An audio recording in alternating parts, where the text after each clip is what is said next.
Hi guys, welcome back to our channel. I would love to talk about having this social anxiety, loneliness, and the lies of all the modern friendships which are happening. So recently I have been thinking a lot about friendship and the different types of friendships that I have had throughout my life. I've been thinking about the regrets that I have and about my current friendships and how I would like my friendships to develop in the future. I feel like as far as friendships go, I have seen it all. I've been in various friends groups with all the girls, with all guys, with the mix. There have been a period of time where I have had one close friend in school. Whenever she would not show up, I would feel really lonely. I've been with popular group, been loud and annoying, and I've been alone and insecure, scared. I've always felt included. I have also felt excluded. I have felt appreciated. I've been taken for granted. I have not always been the best friend that I could have been. Sometimes I have received more and I have given, and sometimes I've given more than I have gotten in. So does true friendship really exist? Is in return, does true friendship exist? I've absolutely felt genuinely cared for by friends that I guess I've been lucky that way, having felt comfortably crying in someone's arms, or having them pick me up. When me and my high school friends having a lot of awkward situations, staying up on the phones for some hours and talking and planning for surprises, and yeah, having some really great experiences. But also I think, like most people, have definitely had a period in my life where I felt quite pessimistic about the concept of friendships altogether, wondering if any two people can actually genuinely love, care, and value each other. I remember one experience in particular that made me wonder if there is really such a thing as a true friend. I think I talked about this in my previous video, where I was going on Ola, and you've been sharing and Ola for some 10 to 15 minutes, and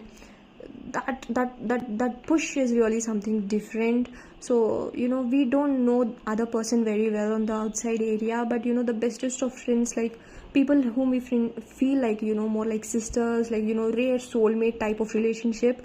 It actually introduces you to a number of people, and suddenly I just started calling my friends and chatting, and then I told them like the story about how we met and what actually happened. It was like quite incredible.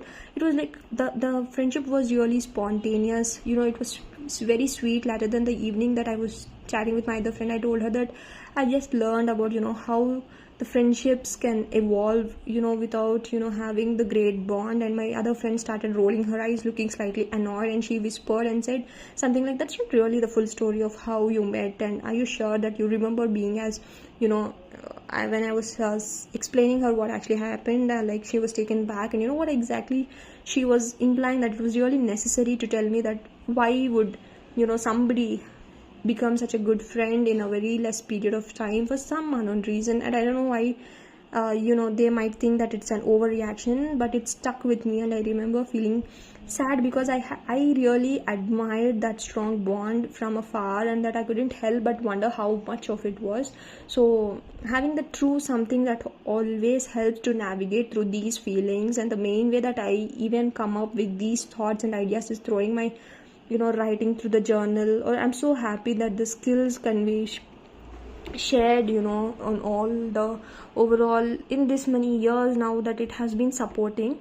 So basically from the beginning I have always had this thought of sharing, but I could not come up, but I have actually poured my heart into this, and I actually wanted to gain, like, is it only not it's completely not like only one person is feeling, but this is always there. And this has been amazing to feel that, and to check out the reason that I've been happy. This has been happening for me from some years, and it has a variety of classes. It actually hits with different with every age group. So the interaction with the other members, or the work you share, the assignments which you share, the comments which you pass, the feedbacks which you give, the input which we take, they are really like a community of people who are all really excited to learn and grow. And I also wanted to encourage you to trying or learning a new path, which it has a list of multiple classes where we can learn specific skill. For example, somebody wants to get into different type of fields, or you wanted to give your progress and you wanted to stay motivated to reach your goal, like that one is right there. But what is called self-care of essentials, the embracing and the nurture to the real one, that I really think this is such a great place to start now that we are entering into new areas of, you can have the ability to go get it right from there. And but by having a right mindset with, the sense of inner peace, now we can join thousands of other people are always there with us. There's no like the me alone time. So this really hits hard when you get the self-confidence within the question of what is really happening. So when how some people always come into your life for a reason, it may be for a lifetime. That reminds me of three kinds of friendships that I read in one of the books. I can't bring it back where exactly I've read. The utility of friendship of a pleasure and a perfect friendship, or of a friendship of a virtue. I've seen it be called it different things now. By the way, this is in one of the books which I read. I actually can't bring it out, but having said that, by the friendships are like something we eat. I mean, you realize that how that sounds, but it's interesting to reflect on the surface level of friendships, of the utility that are based on two people, that what you get from one another and do from one another, or once they can no longer get that thing in the friendship dissolves. These type of friendships have little to do with each person's character, and it's more like, for example, I'll put it in a good word, you'll do something for me in return, and also I think you'll know like the relationship that you have with your like any other person, like that what they're getting paid, or you're getting your haircut. If you're never going to have a haircut again, you would probably never see them again. Now this is what I would call the friendship for a reason, friendship of a pleasure. There are friendships where individuals are connected via some sort of pleasure that they get from each other, perhaps a shared activity, like having partying or participating in a sport, or you get the pleasure from the time that you spend together, but you might not consider doing the right things with them. Outside of that thing, those activities, these friendships tend to end whenever they share. This pleasure is no longer part of our lives. When people change and when circumstances change, when I think of many of the friendships of my youth, I think many fall into the category that this is why I like calling it a friendship of a season. And now the final category of the friendship, that the true friendship or the friendship of virtue, I've seen it called, it has different things. This is the rarest kind of friendships. It's the friend whom you like for who they are, and it's only possible between good people. Like similarly in virtue, it's not fleeting. It's not only based on some mutual exchange or shared pleasurable experiences. It's stable, and it also takes some intention and a long time to build. I don't think that two other forms of friendship were bad or meaningless. They also had their places, but it's the true friendship that are the greatest contributors to a good life. And now that's what I would call a lifetime of friendship. I wish I had more friends, but people are such jerks. If you can just get most people to leave you alone, you're doing good. If you can even find one person you really like, you're lucky. And if that person can also stand you, you're really, really lucky. And now I would like to discuss and rant, some of the different kinds of friendships that there are, and they share some of my experience with them, starting with friends group first. Let's and that I'm referring to most commonly in school, like everybody, we all, when we were in the middle school or in the high school, these friendships are necessarily built on things like common interest, but rather things on like status, popularity.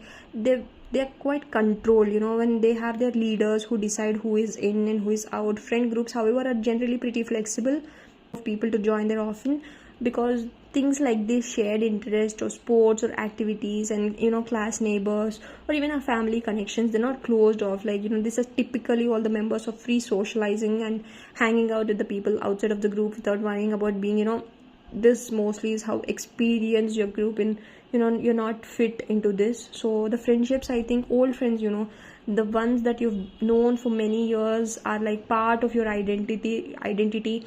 They're like a time machine. It's special to have seen so many past versions of one another, to have people in your life who saw your awkward stages and through your first heartbreak, and the friend that you applied your first job with, you talked you know about the future with the sometimes even after many years those friendships remain strong. Sometimes the only thing you have left in common is the past, and it takes some time realizing that, or at least acknowledging that, you know, you realize, I know I've held on to a friendship for that reason alone, and we shared the past even though we actually had grown to become a very vast different people leading different lives, having that different outlooks on life, having the world on the future. And I found myself on realizing that they actually knew the past me better than the current me and our current selves. So having met them without the history would have probably never been friends. So sometimes you drift, you lift each other, be like a burning candle that you no longer feel like keeping lit. So you know, you leave it for the wind to blow out. And while it can be quite sad to have friendships, it's not a memory where, you know, there will always live. But from your life, I do still believe that not all friendships are meant to last a lifetime. Some are meant to be cherished for what they were, at that circumstantial friendships. So when I think of circumstantial friendships, I mainly think of the friends that you make well because of certain circumstances. And you know that if that circumstance were to end, so would the friendship. I think a classic example is the friendships that you form via your partner. So when you're in a relationship, you often become friends with their friends, they become friends with your friends, and your families, you know, become friends, and both of your lives and the world sort of collide. And there are now more people in your life that you might see and talk to you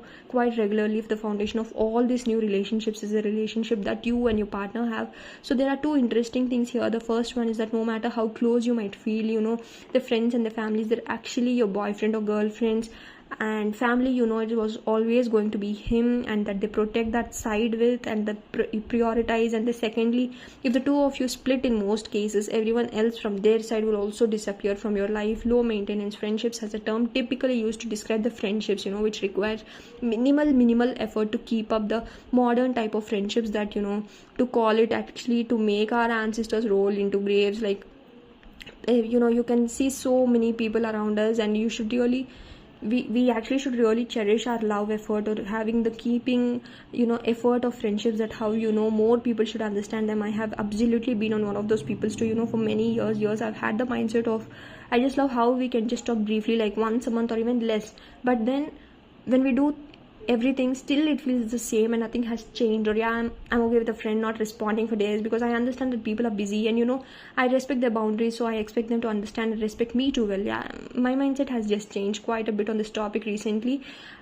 Actually, I now believe the most low maintenance friendships are actually you know, great. Not yet many of them, or not all of them, but many of them will turn into long term. I do feel like this is low friendship glamorization is a result of a culture overall shifting, you know, more into low effort generally, as we're becoming more individualistic as according to our age, and we self-centered with the whole, you know, don't disrupt my peace, and you know, you live on your own terms, the plans at the last minute, or labeling like self-love. We take 5 days or more to respond to a text, because that's supposed to be okay. Like my experience, and you might not agree with this, please let me know, is that in a sense of a duty to one or the other, in diminishing the main character of becoming the you know, epidemic of what is supposed to be a good thing. Or you know, I'm just spending way too much online. But even so, I think we have collectively become more hesitant about expressing our desire,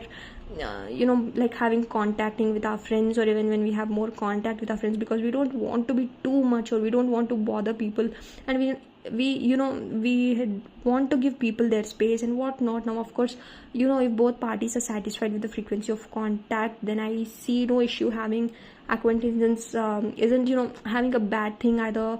You know, it's not like most people desire of having a deep connections with everyone, like we know. But if that is the desire, I don't see how the sort of deep connections can be maintained, even less so formed to begin with.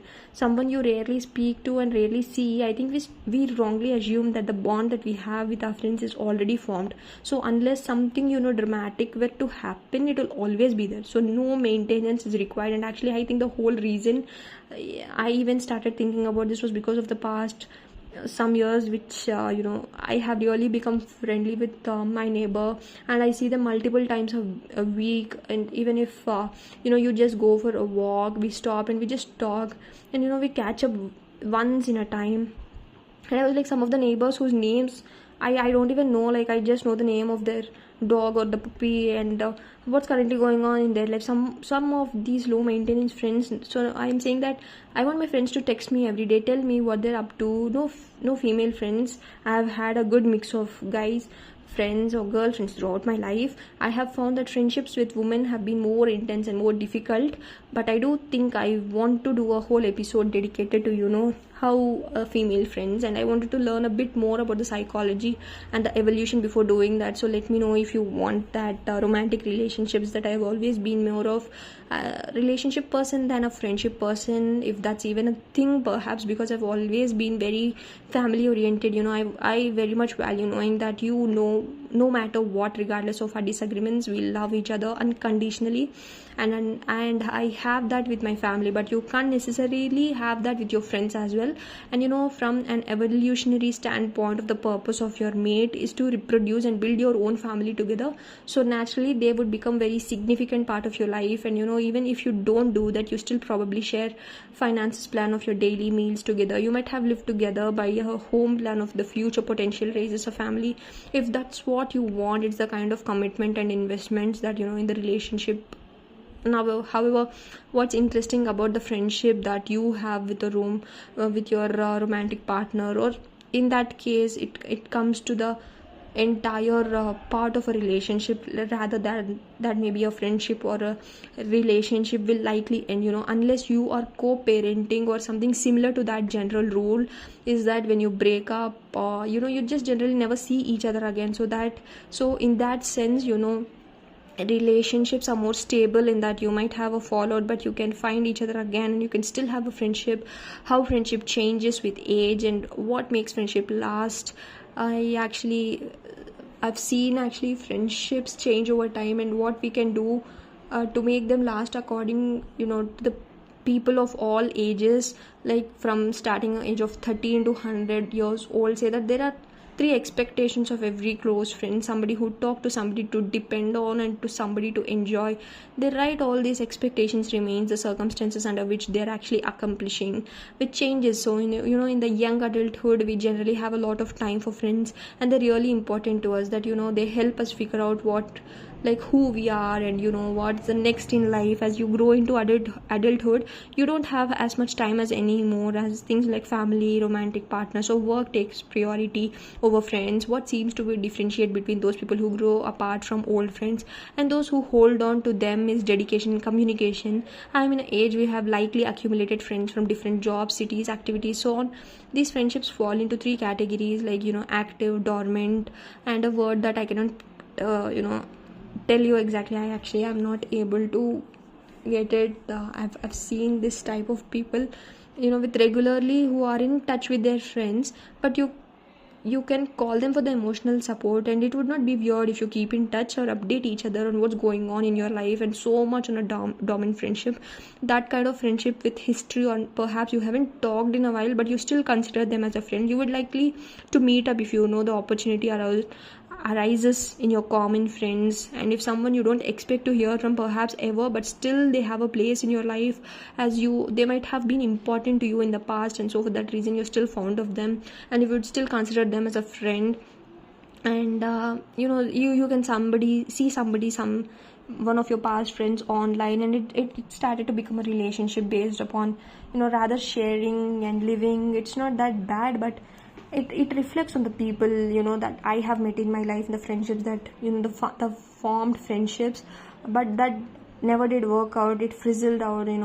I recognize a few things that I hope that by me sharing them, perhaps you can use my experience to make more well-informed decisions of yourselves.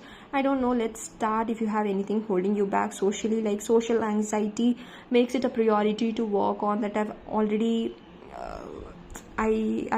gone through. So that social anxiety, in one of the reasons, is good, but it's like when you're talking to someone, every word that you say and the way you look, all that is being heavily judged, where you focus so much on yourself that you can't even really keep up the conversation that you're having with the other person at all in your mind. So it's just fully occupied wondering what others are thinking, because I was dealing with social anxiety, and a lot of it led me to saying no to a lot of things instead of saying yes. It's meant that I have missed out on opportunities that I meant I haven't. So maintaining certain connections, I have sometimes wondered what could ever be had I not been held back by anxiety, had I reached out, had I met up, had I gone to this place or that place, learn to understand yourself.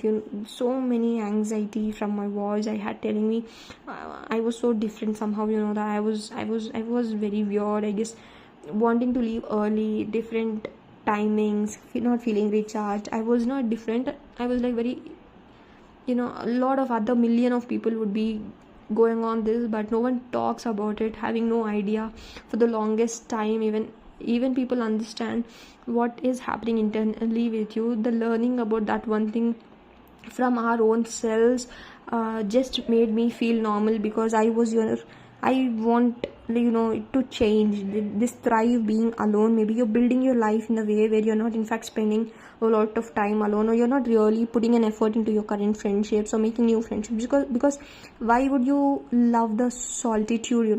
That's fine, but few months down the line it may not change, but it may feel like so lonely. And so don't assume that one day that enjoyment of solitude will not. So please encourage your internal self to adapt to all the things which is happening with you. Accept the thing which is going on with you by saying that I hope it was not boring. I just wanted to share this. If you find this was really a need of topic to talk upon, don't forget to like the video. Please share it with your friends and family. And thank you so much for giving your valuable time and watching this video. I'll come up again with some interesting video. Until then, please take care of yourselves. Bye bye.